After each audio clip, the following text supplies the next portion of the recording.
Čaute ľudia, SO je tu opäť. Mali sme takú prestavočku, jak sa povie, pretože nebol čas na to točenie, ale respektíve ani nebolo až tak, že čo, akože to, no čo, točiť je vždycky čo, len nebol na to ako si čas.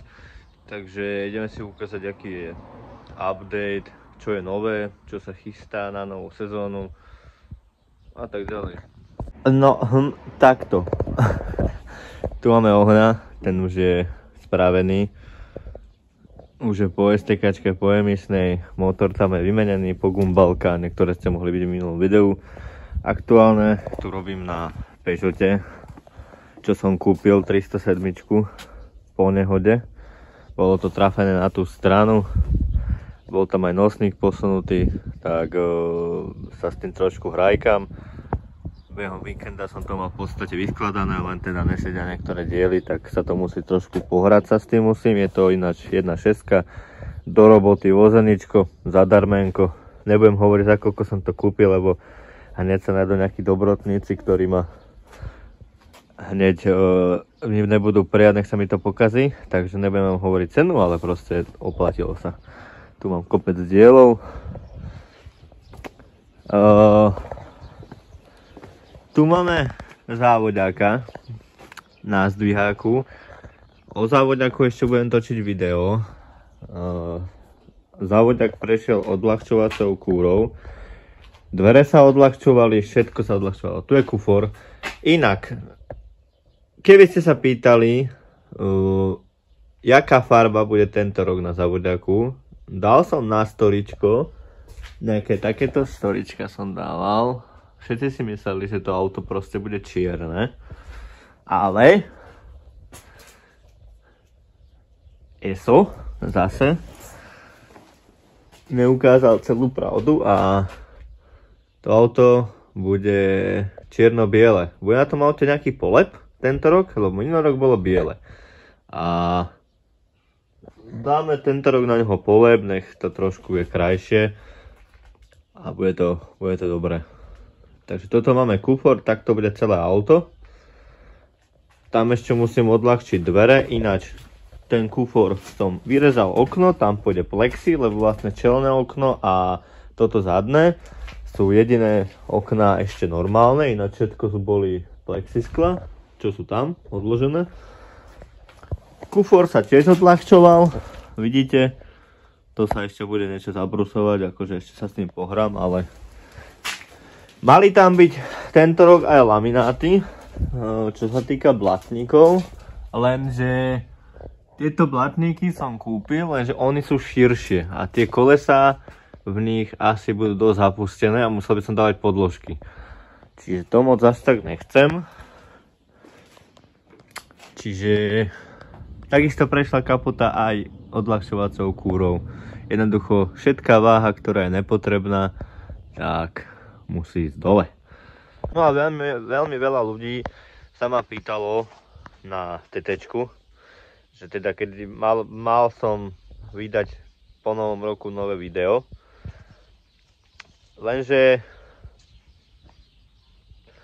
nastala taká menšia zmena, veľmi nepekná zmena, čo mi je veľmi ľúto, ale mal som, to isto ľudia viete, kto ma sleduje na Instagrame, mal som nehodu, teda respektíve ani nie ja, ale niekto do mňa. Nehovorí sa mi o tom ľahko, pretože som sa z toho dostával dosť dlho. A furt mi to není úplne jedno, ale bohužiaľ musím sa s tým zmieriť, už to nezmením, tak vám to ukážem a povieme si, že čo s tým.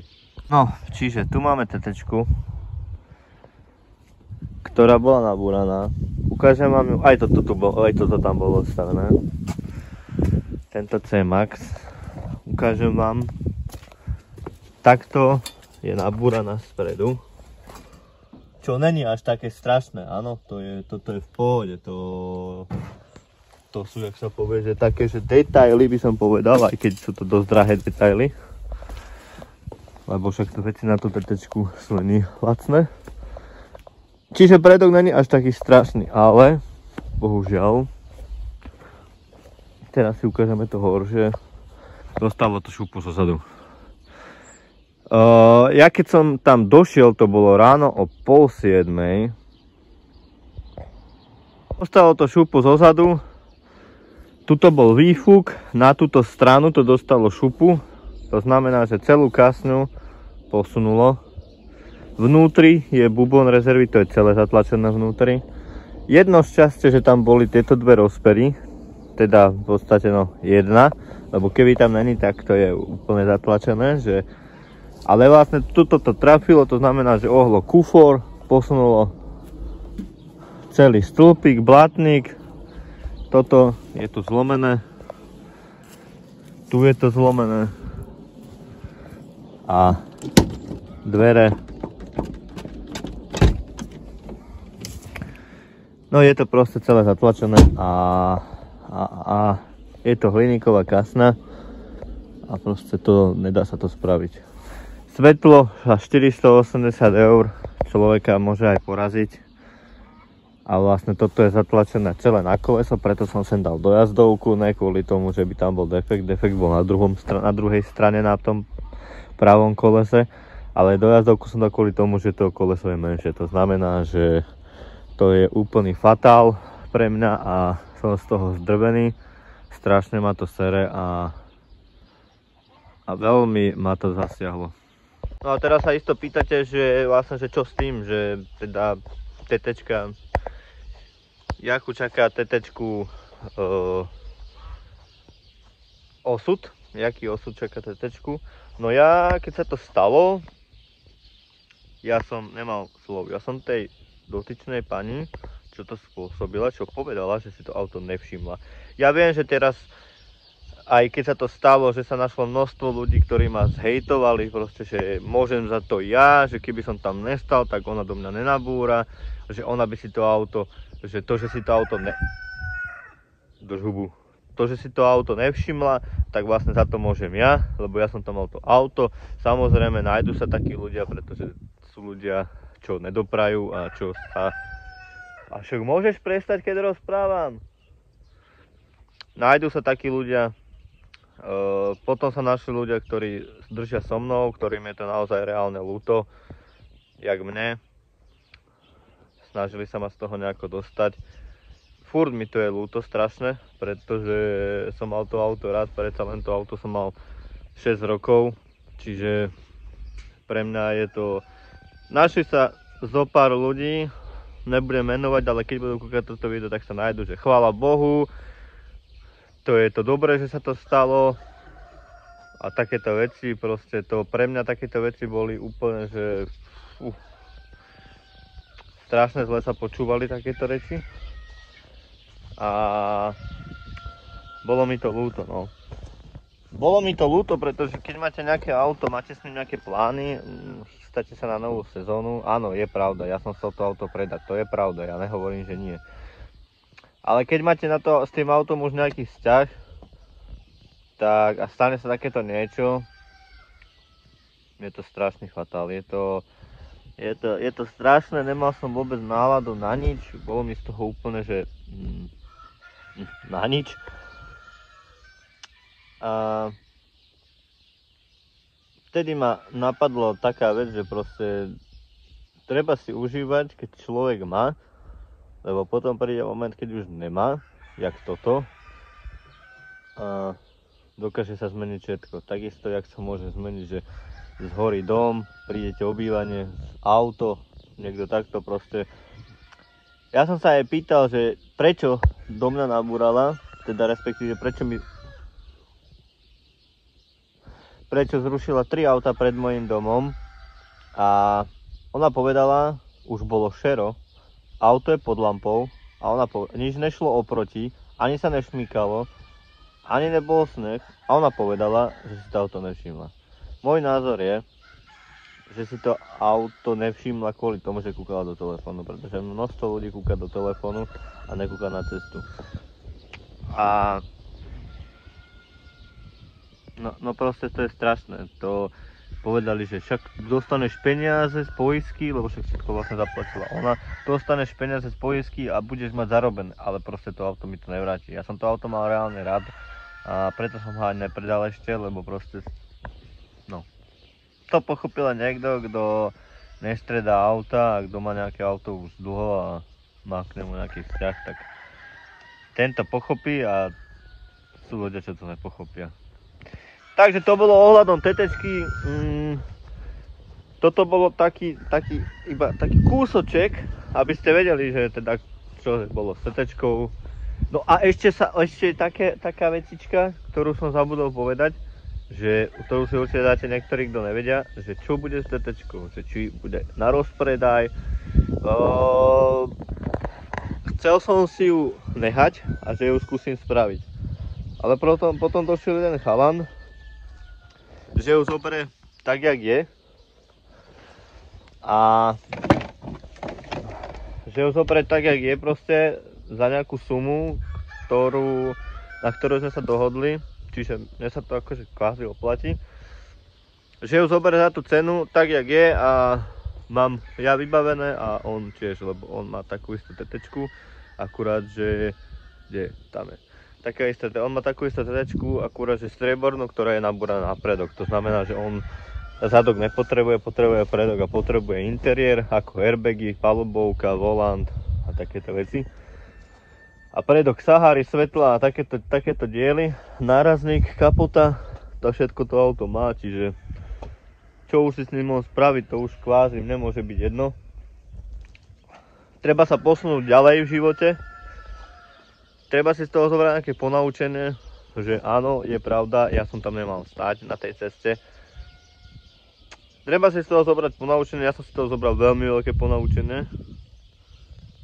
Už to nezmením, treba sa s tým zmieriť a treba ísť, jak sa povie, okruh v živote ďalej a treba kúpiť niečo druhé. No momentálne idem kúpovať ťahača, lebo potrebujem na závody ťahača, lebo som si požičal z roboty od šéfa auto a ako dodávku, no a nechcem si požičavať, lebo viete, aké to je, keď si niekto požičava a niečo. Furt to není moje, náhodou sa s tým niečo stane a kto bude kešovať? Ja. A keď mám svoje, pokazí sa, tak si to musím opraviť, takže to by bolo asi takto k tomuto videu. Viac už sa k tomu vyjadrovať nebudem. Ja ešte som zabudol povedať, čo s tým teda bude. Takže auto ide preč a ja mám pokoj a môžem kupovať ťahača. Ja môžem kupovať ťahača, no a potom uvidíme, no akože určite by som chcel nejakého benzíňaka ešte kúpiť, lebo mi to bude chýbať to. A také, no proste to je, no.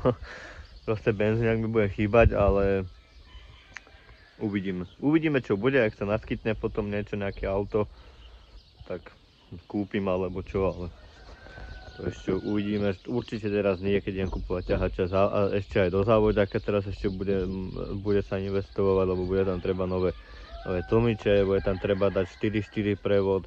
A ja si zabijem dvoch kohútov, ktorí mi furt rozprávajú do toho videa.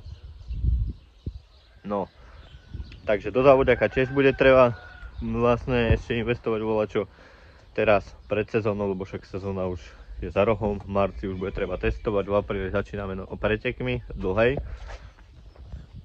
Čiže to by bolo z tohto videa všetko. Ďalšie video bude ohľadom Hondy. Idem tam ešte robiť voľaké procesy. Chcel by som to teda začať všetko natáčať a dávať vám to do nejakých timelapsov. Lebo bude sa ešte odľahčovať znútra, bude sa kupovať podvozok. Teda no, on už objednaný kvázi je, no treba zaplatiť. Bude sa tam ešte voľaké veci upravovať, výfuk sa bude upravovať, teda ten podvozok sa bude meniť, tú prevodovku, to by som potom chcel natočiť, lenže to mi Patrik nedovolí natočiť, keď to bude robiť. Lebo Patrik je beťar a on není na takéto veci, natáčanie a podobné vecičky. Určite, keď to bude kúkať, tak sa hneď spozna, že hovorím o ňom. Že Patrik. No a teda natočíme si nejaké videjka, nejaké timelapsy konečne, ktoré sľubujem už strašne dlho z robenia. ktoré som nikdy nenatočil. Jedine, čo som natočil, keď som brúsil ešte v Trnave v garáži, kapotu. To bol vlastne jediný timelapse. Čiže asi tak. Takže to by bolo z tohto videa všetko. Ja sa idem venovať tomuto Francúzovi, nech s ním môžem chodiť do roboty, nech nemusím ohňa využívať, ktorý má ohnutú nádrž a vypína mi hocikedy. Takže ja sa idem venovať Peugeotu a vidíme sa za asi týždeň, keď budem robiť závoďák, keď niečo natočím nejaký, budem mať natočený voľaký ten matroš, tak určite vám to natočím a postriham vám to a uvidíte na YouTube. Takže majte sa krásne, skladajte básne a kúkajte lepšie bokom ako krokom. Čau.